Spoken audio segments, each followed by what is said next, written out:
Yesterday, December 7th, 1941, a date which will live in infamy.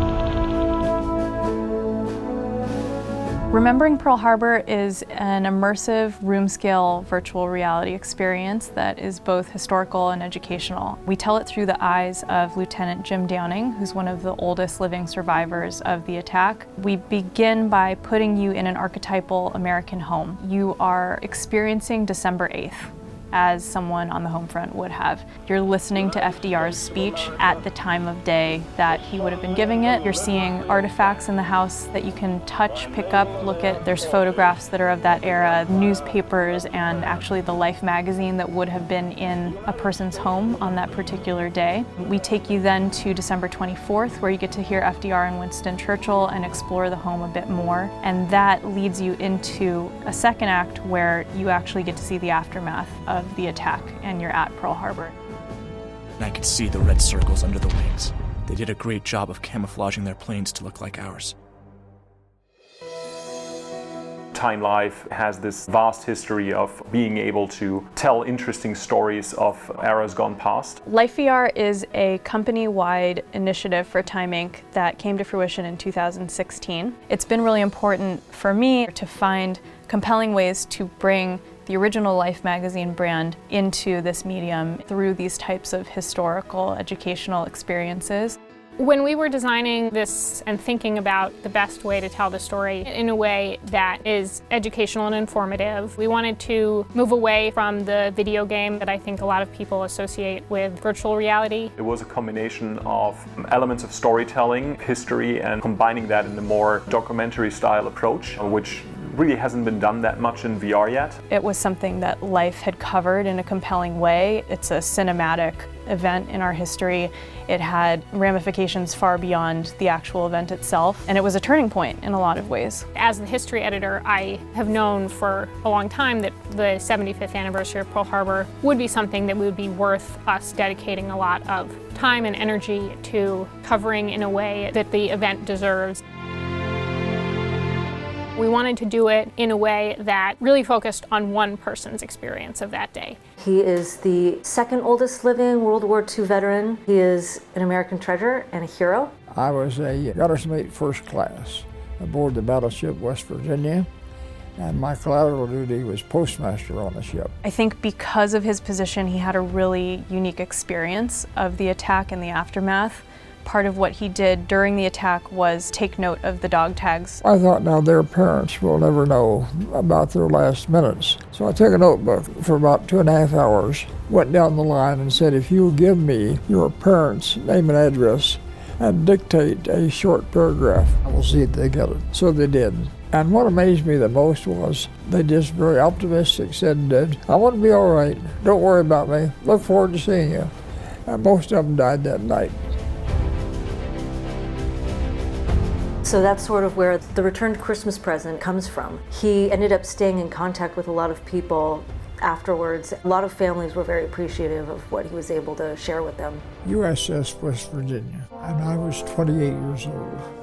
When we set out to tell Lieutenant Downing's story, we felt the things that we want people to learn are really about the emotion of a person who was there and the impact on that person's life. The first Japanese plane that I saw was flying right close to me, low and slow. The pilot backed over and let the machine gun loose, and the bullets went over my head and dug a trench behind. So I was afraid that the next aviator would do it a little bit better. But the strongest emotion I had was pride for the way that our man responded. Everybody was a hero.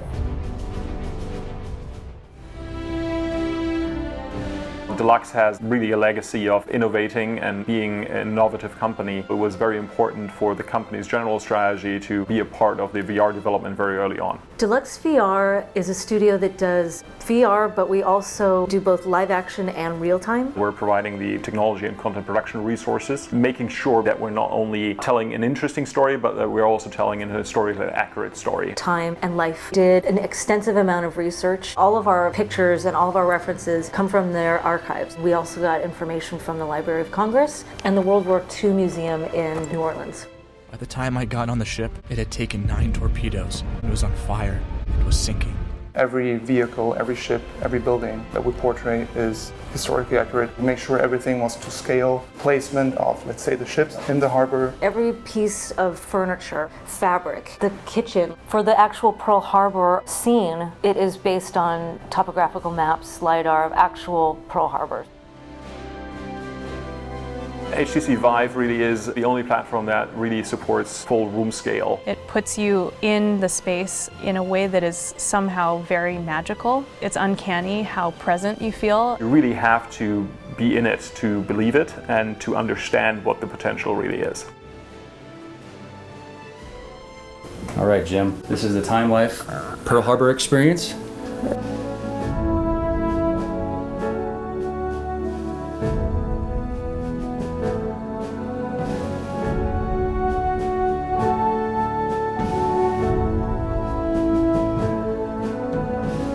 Was tremendous. And the Oklahoma upside down with the propellers showing be a great thing for people to see, as if they were there. We want this to be an educational tool for all audiences of all ages. When you see something from a different perspective, you have the opportunity to learn something new about how you think or feel about it. We're obviously talking about really transporting somebody back multiple decades to make them feel and relive that historic moment. That was one of the main challenges in this piece, but also I think one of the great payoffs when everything came together to kind of see that yes, you can really emotionally touch somebody and make history really interesting again. I think when it comes to introduce younger people to history, the potential is huge for them to see history as something exciting because it comes in this exciting package. It is entertaining, but at the same time, it does give you motivation to explore, to understand the world, to relive a piece of history, essentially. This piece wasn't about the glory of war or the violence, but rather the human element, the connection that people have. I'm hoping that when people watch this experience, they come away with a deeper, more visceral understanding of what it was. It's one thing to read books about Pearl Harbor. Certainly, there's been films made about it, but trying to give our viewers a sense of being there, I hope that it gives them a slightly different perspective on something that they thought they knew very well. Remember Pearl Harbor. I hope that Time and Life will just keep perpetuating that to every generation.